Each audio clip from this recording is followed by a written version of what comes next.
President Trump. Now, Josh Mandel, another potential Republican Senate candidate, the former ORP chair, Jane Timken, had a different take on this.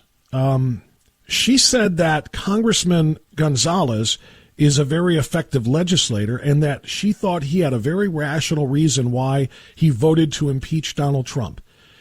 Can you draw a little bit of a distinction between you two and why you feel the way you do and why you think she does the way she does? I fundamentally and strongly disagree with her. The fact that she's defending Anthony Gonzalez for voting to impeach President Trump is shameful. I read that article you're referencing, and I think in that article she said that she was asked how what she thought about Gonzalez, and she said she didn't know how she would vote on the impeachment of Donald Trump. And it's shameful for any Republican out there, fake Republicans we should really call them, to say they don't know how they would vote on impeaching President Trump. Listen, I would be strongly, as a United States Senator, against the impeachment of Trump. It's outrageous that you have folks like Gonzalez who voted for it.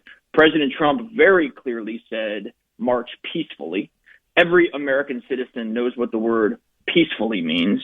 And obviously there's a very strong distinction between me and the former state party chairman. And I hope she has the guts to come on your show and explain to you, why she was defending Anthony Gonzalez's vote for impeachment, why she said she didn't know how she would vote on impeachment, and what she thinks the rational reasons were that Anthony had to vote for it.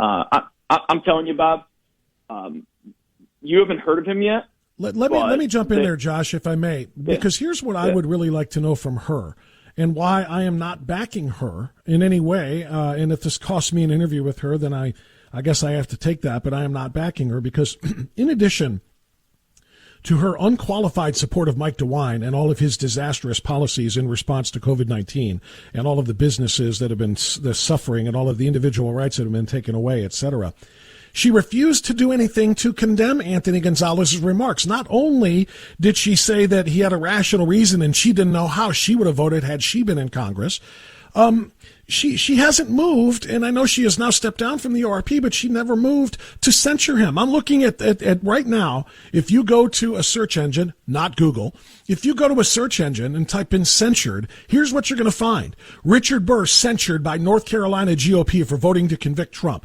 Pat Toomey censured by Pennsylvania for voting to convict Trump. What's the other one?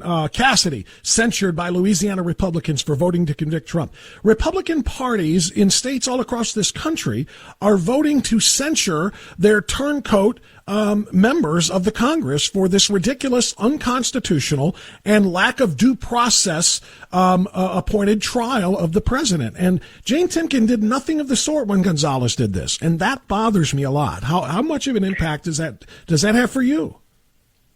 It bothers me a ton, and I think it's under the skin of Trump activists and conservatives across the state and frankly the country. I mean, the whole country looks at Ohio as a leader, and when they saw that the Republican Party chairman of Ohio refused to censure Anthony Gonzalez for his vote on impeachment, it's embarrassing. As an Ohio Republican, it's embarrassing that the state party wouldn't censure him.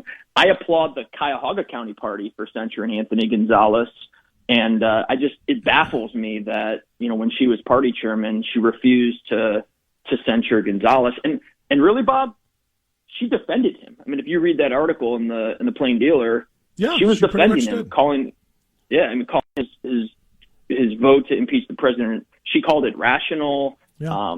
She called him an effective legislator. And it's just it's dumbfounding, and it bothers me that somebody like that who led the Ohio Republican Party would want to go into the Senate rather, as a quote unquote Republican. I have no earthly idea what good she would do for the people of Ohio if this is the way she responds to a situation like that. Now,